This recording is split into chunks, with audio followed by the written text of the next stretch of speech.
us on Roku TV, Amazon Fire Stick TV, Facebook, and YouTube. Get all your sports news here first. The daily podcasts are Ken and Ken in the Morning, Lions Talk with Smoking Jeremy B, Wrestling Roundup, The Big Football Show, and more, Shield TV, Lions Villain Report, and Red Zone Rant. The afternoon podcasts are Valhalla, Grosef Sports, WCFL Dolphins Talk, The Cheap Seats, The Bodkin Show, Spirit of Detroit Podcast, and Maniacs. The nightly podcasts are Palace Hall Report, Frozen Tundra Network, Skull Gang 365, The Huddle Sports Network Open Mic, First and 10 with Foz, Main Event Football Show, Prime Sports World, The Man Cave, Prim and Proper Sports.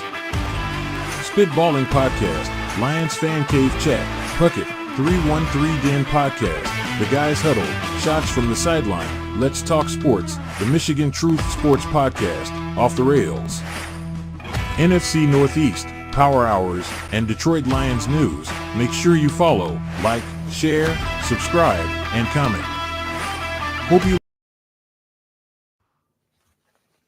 What is going on, Shield TV? So we got another edition of Shield TV. Airs every Saturday morning at 11 a.m. Hopefully you guys are having a good Saturday. So, Crown Jewel's coming up, and there is just a lot to talk about in WWE right now. This whole story with Roman Reigns, Jimmy Uso, the Bloodline. Now, since WrestleMania, since Roman Reigns lost, Solo has been on a path of his own where he feels right that it's now going to be his bloodline. He's going to do things fit the way he sees, and he is basically like, nobody's going to stop me from what I want to accomplish with the bloodline. So Solo branched out to other family. If you're not aware, he's related to Dwayne "The Rock" Johnson, and they're part of the Samoan dynasty, which is the biggest family in all of professional wrestling. So what he did was, after he cost Jimmy some months off, so he attacked his brother, kicked his brother out of the group. Basically told his cousin after Roman Reigns lost, basically told his cousin, like, you're not welcome back. Took it over for himself. So what he did was he reached out to other family along the family tree and basically reached out to family members that the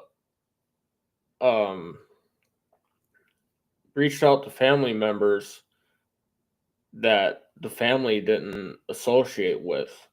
So that's one thing right now that Jey Uso's pissed off about and a little irritated with. So, and one of those people being Jacob Fatu. So there's rumors that Jacob has like a criminal past. But I mean, if he's a changed man, he's a changed man. I'm all for it. I know he's got kids, so this is his way of making ends meet. But anyway, so basically went out and got Tama Tonga Loa, and Jacob Fatu. Now, in the helms right now, they're supposed to be Tala Tonga, basically the cousin of Tonga Loa and Tama Tonga. So, and he's like 6 foot, and all three of these guys were in New Japan at one point and were a part of the Bullet Club, aka the OC. So all these guys are familiar with the Good Brothers. So now they're part of the Bloodline, and they're with Solo Sikoa. So it was interesting. So after Bad Blood, you basically had Cody Rhodes take out Jacob Fatu, stood on the top turnbuckle, and saluted Reigns. Saluted Roman Reigns and was like, "I'll handle it from here. You take care of your cousin." And basically, after the match, because Jimmy came back, which I was in shock. I wasn't expecting Jimmy Uso to return, but he made a big return. Roman needed help. Roman was getting beat down every week, and now they're getting beat down. So The Rock made his presence known, who I think is behind Solo's bloodline. I think he's the one pulling the strings. I think he's the one that got in Kevin Owens' ear and attacked Cody. I also think that you may see Kevin Owens join this new bloodline and basically be a hypocrite to Sami Zayn. He basically ridiculed Sami Zayn for being a part of the bloodline, and now look at him. He's doing the same exact fucking thing. I think this is gonna it's the first person they're gonna bring in. I see Jay getting brought in, and then I see Sami Zayn getting brought back in. So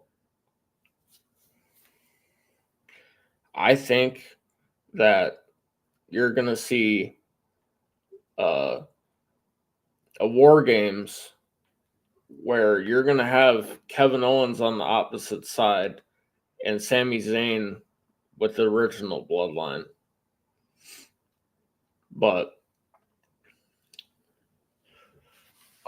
Estrada, Umaga's former manager, signed a Legends deal with WWE recently. I have a feeling that he's going to be Solo's wise man. That's who I have a feeling that if he decides he wants a wise man, I think he goes with him as the wise man. Now, it's going to be interesting to see if Paul Heyman makes a return. We haven't seen Paul Heyman since Paul Heyman was holding the Ulafala and was like, "You're not my tribal chief." Like, he didn't acknowledge him, and he got jumped, got the triple power bomb through the table, which that also is very interesting, considering that Roman Reigns used to do that same exact move with the Shield, and now they're doing that, which is pretty interesting. But I did like Jey Uso's promo. Jey Uso went out. He said he was done with the bloodline. He did everything he said he was going to do. He said he was out. He said he was leaving. Went to Raw. He won tag team gold with Cody. Was in countless title matches. He beat Jimmy at WrestleMania. Finally bounced back, got in the Intercontinental Championship race, and finally he pinned finally pinned Braun Breaker. So now you got the story right now between him and Braun Breaker. I think this is a great rivalry. And I also like what Jey Uso did with the title. So I don't know if you guys noticed before, but you didn't have the water basically on the world, on the title, on the globe. It was just all black and gold. He added some color to it. I like the new Intercontinental Championship. But this is getting interesting right now because now you have WWE basically shutting down Kevin Owens. So I think this story is gonna be even more off the chains, considering that it's happening right now as they're preparing for Crown Jewel. So they want all of Cody's attention on Gunther, so he can win that Crown Jewel championship, which that belt is absolutely beautiful. Like, if they so my thing is they should have that every year going forward. I'm not sure if they are or not, which I think would be cool to have that belt defended every year, basically to see who's the best out of both champions for men's and women's. I think that would be amazing. But I have a feeling since Kevin Owens been shut up, so he wasn't allowed at SmackDown. So WWE came out with this announcement saying that this is gonna be resolved within WWE. So this is like an internal matter. Told him that he wasn't allowed to go to the arena. So he went to the arena. As soon as he got on the mic, they shut down his mic and they had him escorted out by security. Well, lately, Kevin Owens has been going on social media. Kevin Owens really doesn't go on social media, and basically he's trying to express and get his word out so WWE will listen, so he can give his side of the story about what happened and why he did what he did to Cody Rhodes. Jay, this is a WWE podcast called Shield TV.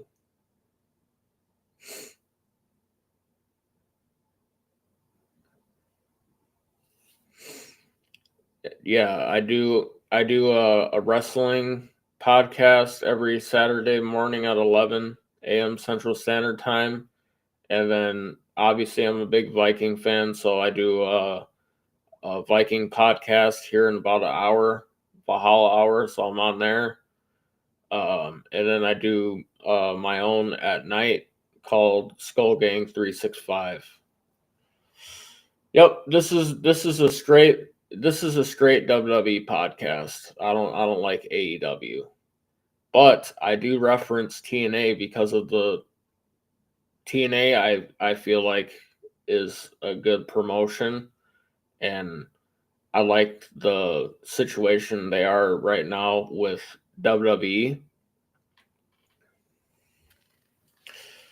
Yep, I shared on all the channels that I know that, you know, if they'll let me, I'll share it on the channels and try to find WWE fans that are interested in wrestling. So basically, like, I don't talk anything about AEW, strictly WWE, but I will talk TNA here and there.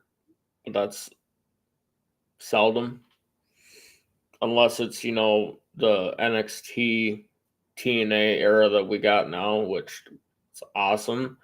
I just feel like they should do that with the main roster, because I'd really want to see Hammerstone on Raw or SmackDown, not just in NXT. Yeah, this is a WWE podcast. I named it Shield TV. My favorite faction of all time is the Shield. Roman Reigns, Dean Ambrose, aka John Moxley, and Seth Rollins. So I named it Shield TV. Me and a buddy of mine came up with the podcast. He's been working lately, so it's just been me doing it. So he's still part of it. His name's Mason. Cool guy. But so yeah, it's just basically me. He'll hop on if he has opportunity. He'll hop on. And then on Sundays in the afternoon, I also do a Bros of Sports podcast where I basically talk. Was basically a follow up. Talk NFL. I'll talk college football. Talk NBA. I'll talk MLB. I'll talk NASCAR, and I'll follow up with WWE.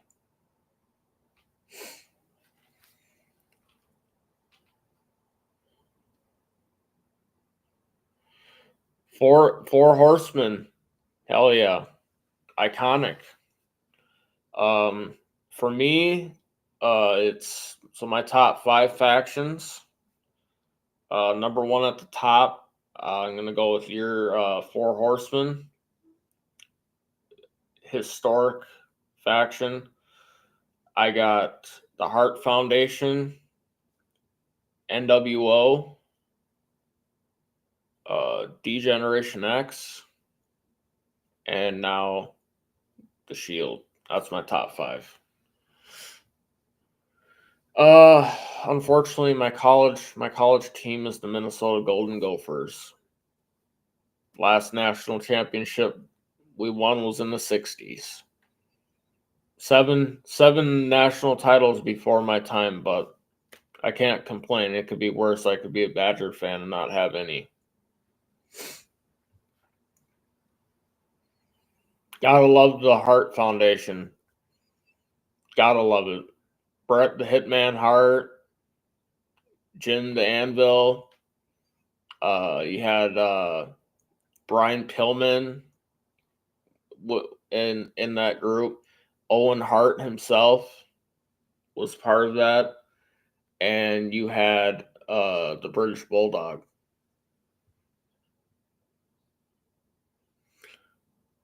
Oregon State Beavers. That's cool. That's cool. Not really a homer. I don't try to be, a homer. I try to be as real as possible about everything I talk about. It was really, really cool meeting you, Jay.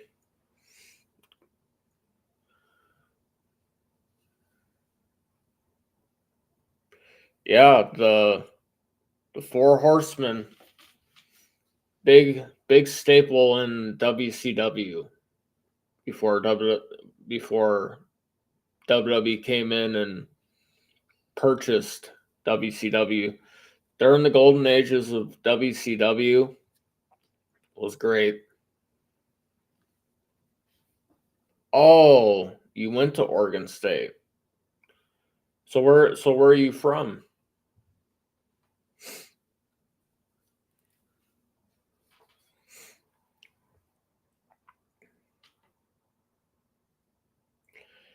Yeah, I tried because they had all the shows they went off different sports and topics. So if you're a fan of MMA and boxing, there's a MMA and boxing podcast on the Huddle Sports Network channel. That's pretty cool. Live in Georgia. That's what's up.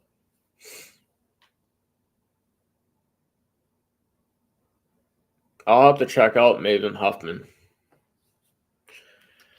Also, another podcast that's out now is Kevin Nash's podcast. I don't know if you've seen or heard that, but that's really interesting. He does a podcast, pretty interesting. I also loved Jim Cornette, funny guy. I'm with him. Fuck Vince Russo. Oh, okay, okay. Oh yeah, I'll have to check that out. Yep, he's got one.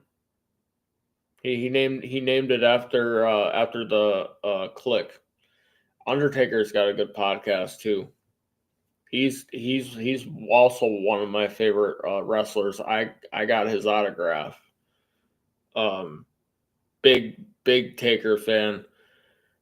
I'd say throughout the whole WWE, even through the Attitude Era, that was one of WWE's biggest hitters, and he's outside of like if you really want like outside of Triple H, like WWE loyalist to a T, that literally is Mark Calloway, The Undertaker.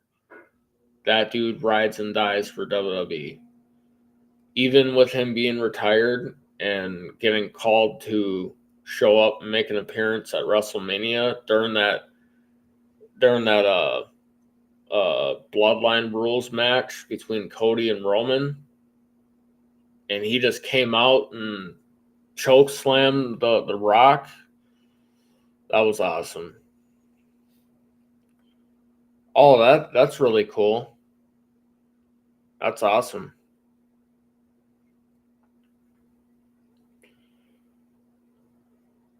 I love the Nature Boy. Love Triple H. Lex Luger was good.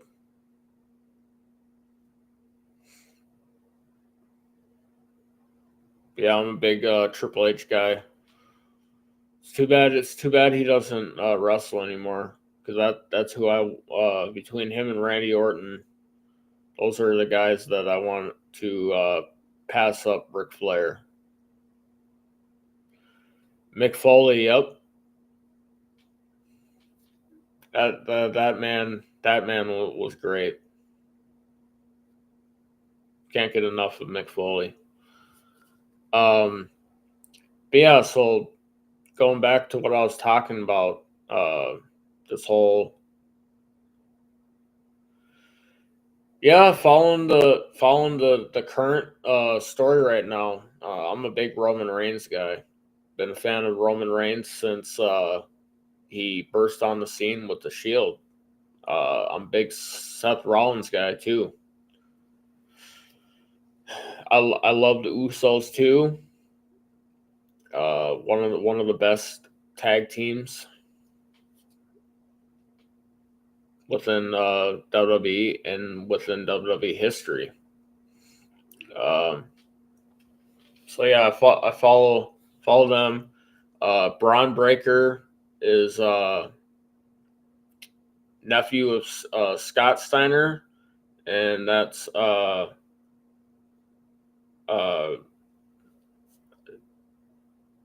Rick Steiner's kid. He's an absolute fucking freak, though.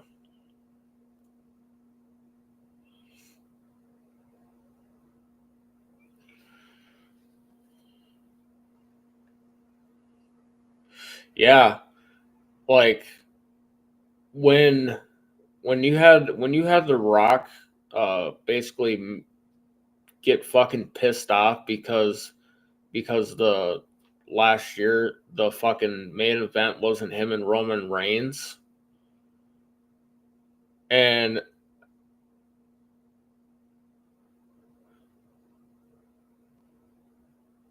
so yeah, the Rock basically fucking got pissed off because he wasn't the main event to go up against Roman Reigns. I'm sorry, but Cody won the Royal Rumble, so he has the right to choose. And he chose Roman because the year before he got screwed out by Solo, uh, Jimmy and Jay's little brother, who's now the wannabe, aka tribal chief of this new bloodline. Basically stole Roman's group. So Roman's now got the OTC shirt, original tribal chief.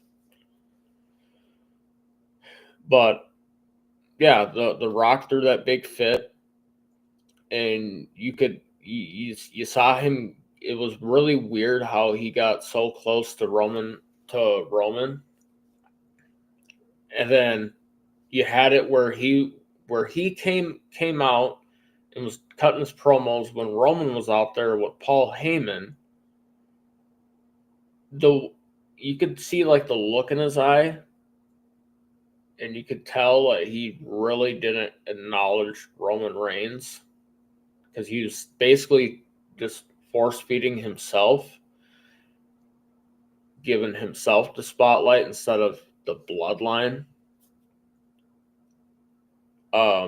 And with Roman doing his where he wants the microphone, The Rock's never had that happen before as he's cutting a promo. He's never been cut off from doing a promo. He's never had someone literally put their hand out and say, I want the mic. And I feel like he got this. I feel like he was disrespected, and he took it as such. On top of the match that he claims that he should have been in against his cousin Roman for the championship, and then you basically had him beating down Roman's opponent, where they literally took turns beating Cody Rhodes with the weight belt. And it's like, well, what are you trying to prove here? Trying to prove that you're tougher than your cousin? That you can do better than what your cousin can do against Cody Rhodes?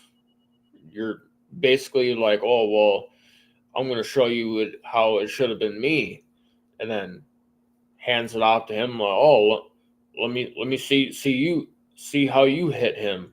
It was good seeing The Rock come back being a heel. I will give that. And all that he did with WrestleMania behind the scenes with Triple H was fucking absolutely great. So I'm a big Triple H loyalist. So when he eventually took over the company, I'm all for it. The way he ran NXT before NXT 2.0 came about, that told me all I needed to know about how Triple H runs things with creative. Dude was absolute genius with NXT, winged NXT with the eagle wings and the black and gold. He was absolute genius with that. So now that he's in charge of the main roster, and you got Shawn Michaels basically in charge of NXT, I feel like instead of, and on top of that, the fucking Rock is basically on the board of directors of TKO, who WWE is a part of with UFC. So basically, he's the fucking new Vince McMahon, because he's basically in charge of. He's basically the boss of fucking everybody.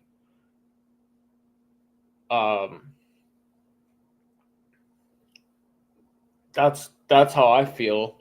Like he's the fucking boss of everybody now. But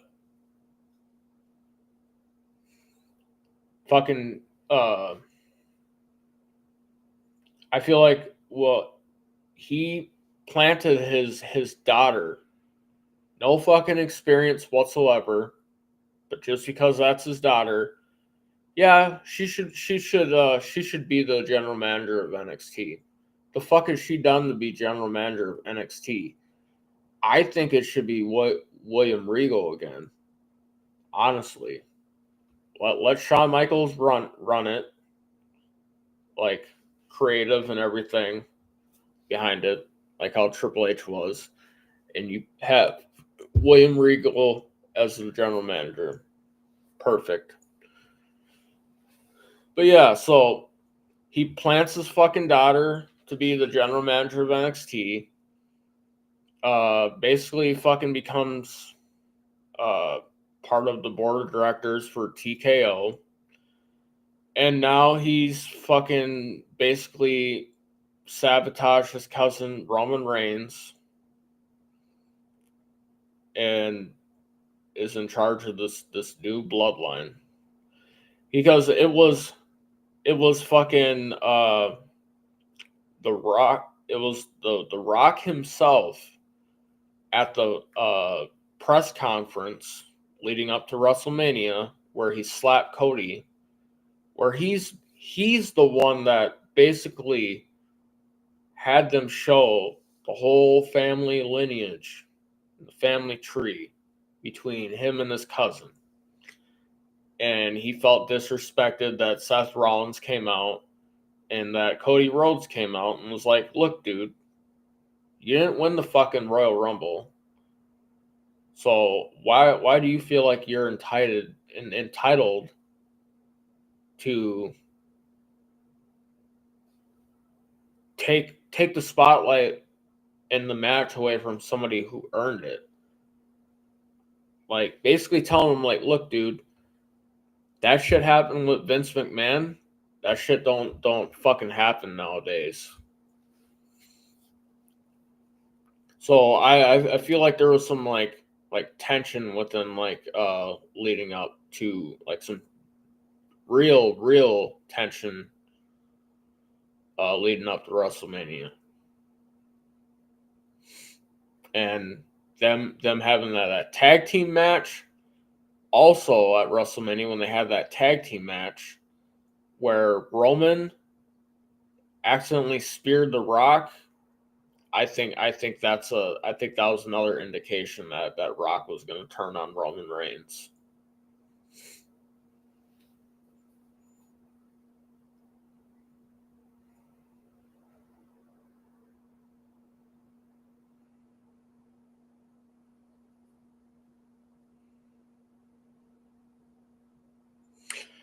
I feel like The Rock and Roman Reigns, who would win that? I feel like Roman Reigns could win that, honestly. If The Rock's willing to pass the torch per se, you know, lose the match so he could put Roman over, or they just have a five-star match and The Rock proves that he legit still has it. I mean, not to take anything away from The Rock, he looked damn good in the ring. So he's definitely still got it. But the thing is, though, these fucking guys are wrestling 365 days a year, barely any off time. If they do get off time, they earned it, or it's because of an injury, all right, or illness. This guy is going and doing fucking Hollywood and shit. He left the business to go be a fucking movie star. So I feel like a lot of the top matches that he had left in him before he left to fucking Hollywood, I think would have carried WWE through the Ruthless Aggression era into the fucking PG era. But you know, he wanted to do other things, but he's a great actor. Not to take anything away from that. He loves money, but now he's trying to get back in the fucking mix of things. Whereas he's trying to juggle both fucking Hollywood and WWE, and it's like, dude, I get it. You're The Rock, but goddamn, like the last appearance before he showed up after Bad Blood, he was literally the night after WrestleMania. He was out there with his custom People's Championship that was gifted to him by Muhammad Ali's wife.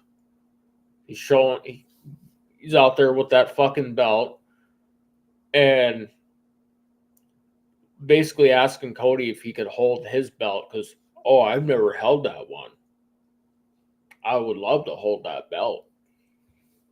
Basically insinuating that he would like to fight Cody for that. Basically like fucking Bill Goldberg when they brought him back around. Fucking dude was like, oh, I never held the Universal Championship. I wouldn't mind getting a piece of that action. And not to mention, they relit that Goldberg and Brock Lesnar feud, which was basically that happened at WrestleMania a long time ago. Which you didn't fucking see both of them after that. So I thought that match was fucking pointless. Fucking, they're both on their way out of the fucking company, and you're just like, oh well, gonna make these guys the main event of. I'm gonna make these guys a slot on the WrestleMania card, and these guys are gonna fight even though they're on their fucking way out. Could have had somebody else fucking use that slot instead of them fucking guys. I mean, unless one of them was a fucking champion and they, decided they were gonna let somebody come in and make it a triple threat where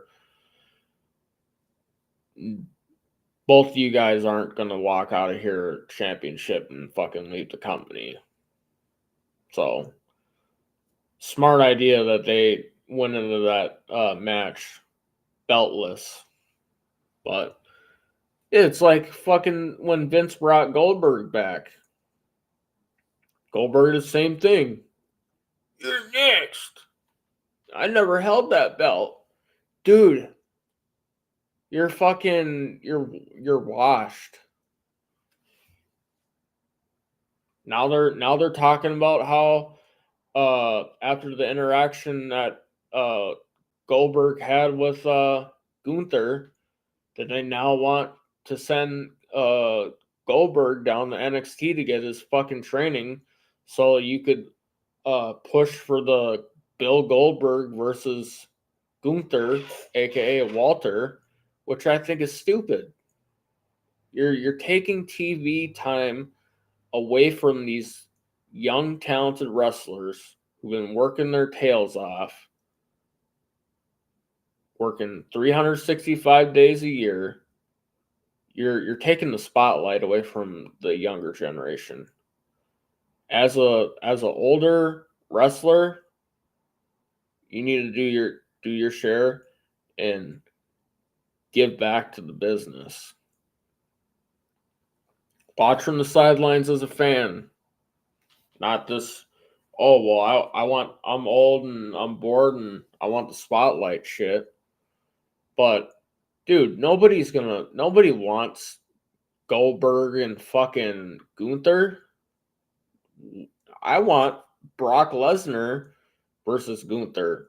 Brock Lesnar's still in his fucking prime.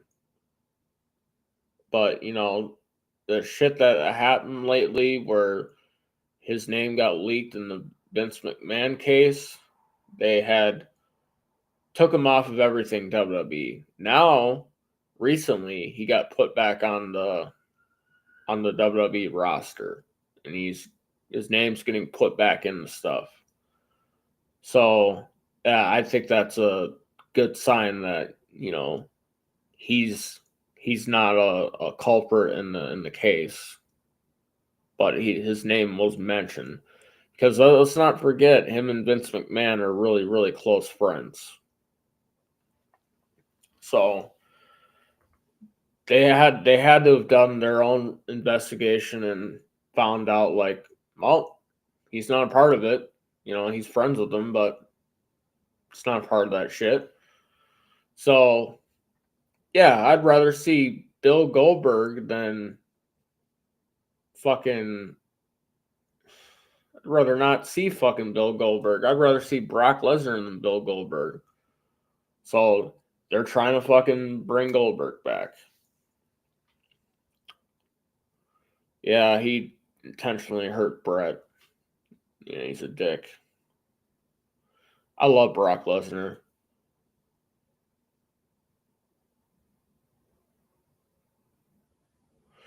Yeah.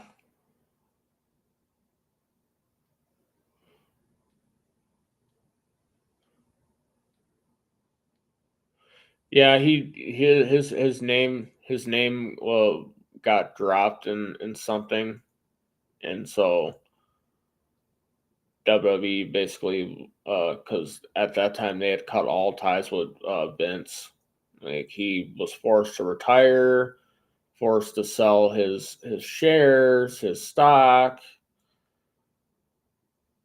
drop his name down from the board of directors, no longer the chairman and the CEO, everything. This has fucking impacted him a lot.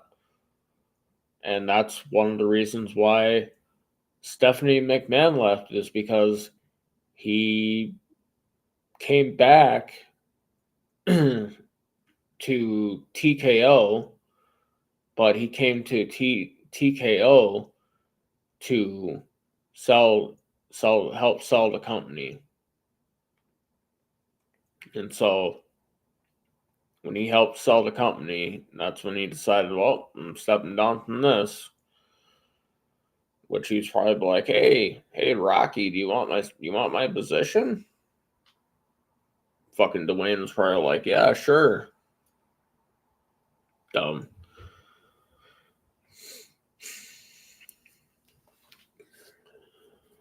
Oh, Roman Reigns, for his age, man.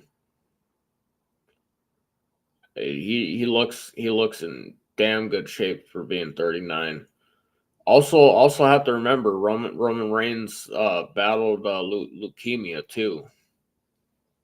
So for his age and the shape that he's in, I think he's definitely got some years in him. Seth Rollins too, which this whole storyline between. Yep, he went through a battle with leukemia. That is correct. That's why he had to step away for a while.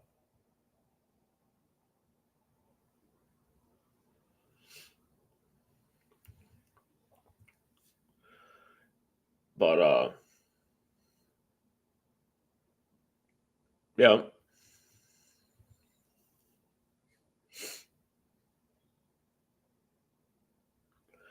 Yeah, prime example. Look at Sting. He was wrestling in AEW well into his 60s, and he was in his 50s in TNA, and he was in WWE for a brief stint, which I thought it was fucking stupid. Why bring Sting back to WWE when he's old as fuck? They should have fucking Vince McMahon should have made that fucking move after the fall of WCW, and made a move to fucking get a lot of those heavy hitters and bring them to WWE, because he dropped the ball on fucking getting Sting. Sting and a lot of guys fucking started up NWA / TNA, which basically is what TNA is now. Where you had all those fucking former WWF guys and WCW guys and ECW guys under one fucking brand. It was that was a fucking that was an interesting show to watch back then. That the NWA / TNA. That was really fucking interesting because you literally had the Attitude Era getting carried over to that. So after WWE beat WCW, and then WCW fell into its own demise, and WWE was like, "Well, buying you out, buddy." All those wrestlers got together and were like, let's go start this shit. We'll bring some Attitude Era." Which it was fucking entertaining to watch. Now, would be interesting if WWE did since they have the partnership now with TNA. I would love a TNA WWE pay-per-view where they're both.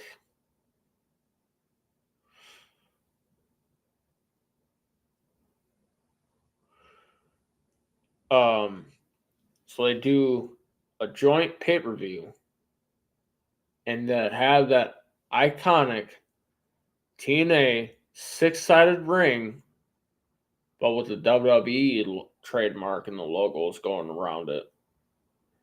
And I feel like WWE and TNA should do the fucking do the Ultimate X. That would be fucking awesome. And basically have that remember WCW the World War III pay-per-view? Remember the fucking the Hell in the Cells that were stacked on top of each other? Remember from WCW the cells that were stacked? So I'm thinking you have that match, and then you also have the hexagon and have the fucking Ultimate X match. I love that, watching that match in TNA. One of my favorite. Dude, when fucking guys were fucking climbing through the fucking top of that thing, and fucking iconic fucking Jeff Jarrett fucking had guitars fucking stashed and other weapons stashed in that thing. That was fucking amazing. Like, I don't understand why. So WWE already took the idea of war games from WCW, where you had basically 2 rings and 1 big fucking cage, which I love war games. But for the love of me, man, WWE needs to take that idea as well.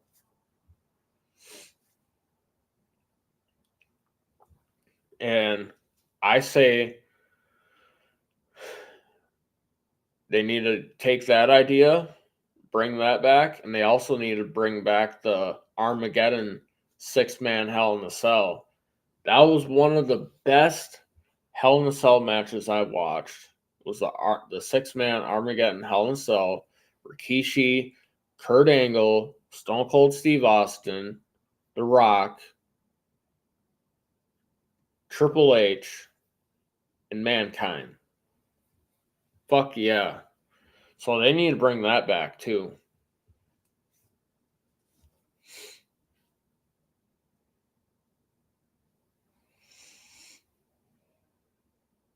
Yeah, I could see it happening where cuz like AEW does that with New Japan. Their pay-per-view is called Forbidden Door.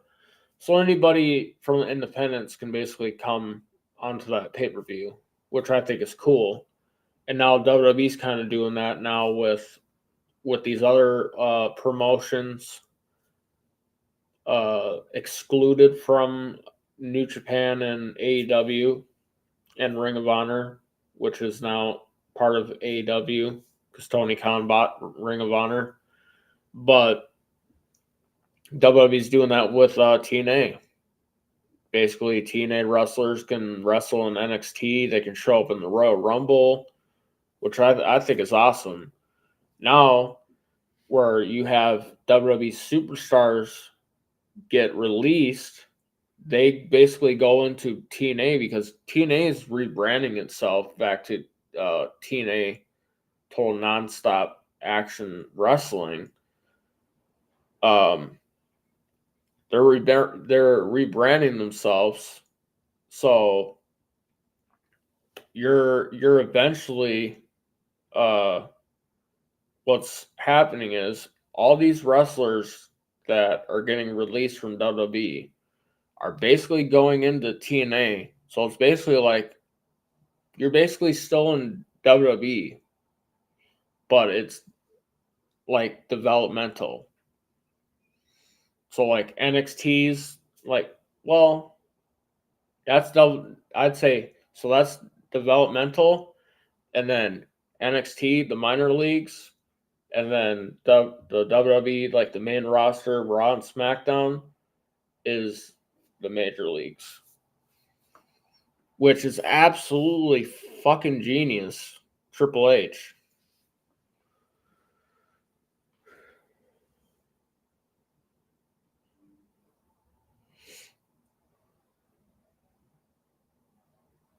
Any time, man. You're more than welcome to come and be a part of the podcast.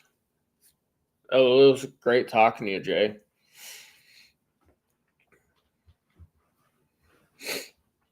But yeah, so absolutely WWE is absolutely winning. I had recently went to a AEW Collision in Sioux Falls, South Dakota.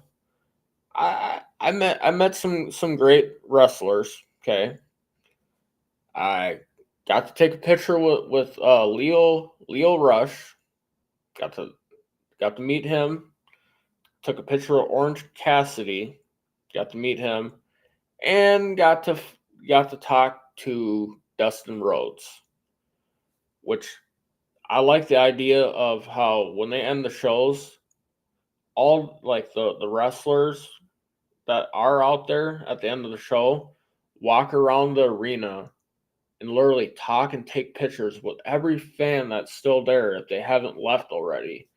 Talk to them, get to know them, take pictures with them, chat. It's awesome. I just wish that WWE would take that into themselves, but they're doing a phenomenal job. They pack those arenas, whereas AEW in the beginning used to pack the arenas, but now everybody's just so focused on WWE. You go to a AEW like Collision or something, and it's like you're in a gymnasium, like the old Ring of Honor. It's like you're in a gymnasium. It's not even packed, but you run into a lot of people though. Now the only WWE event where I actually ran into a wrestler was back in 2011. I went to SmackDown with my best friend. Ran into Vladimir Kozlov outside the Target Center on the street. He had his duffel bag of luggage. He was basically on his way to the next arena. Stopped and talked to him. I was about to take a picture with him, and then some fucking lady cut in front of me and was like, "Oh my God, Vladimir Kozlov!" Like I had a conversation with them, and then I was about to fucking take a picture with them, and nope, fucking lady stole my picture. So one of these days, I'm gonna have to get down to Florida and meet Vladimir again, and this time actually get my picture with him. Well, ladies and gentlemen, thank you for tuning in to the 36 viewers. Thanks for tuning in. You can catch me next Saturday at 11 a.m. Central Standard Time. This is Darren Ryan from Shield TV signing off. I hope you guys have a wonderful weekend.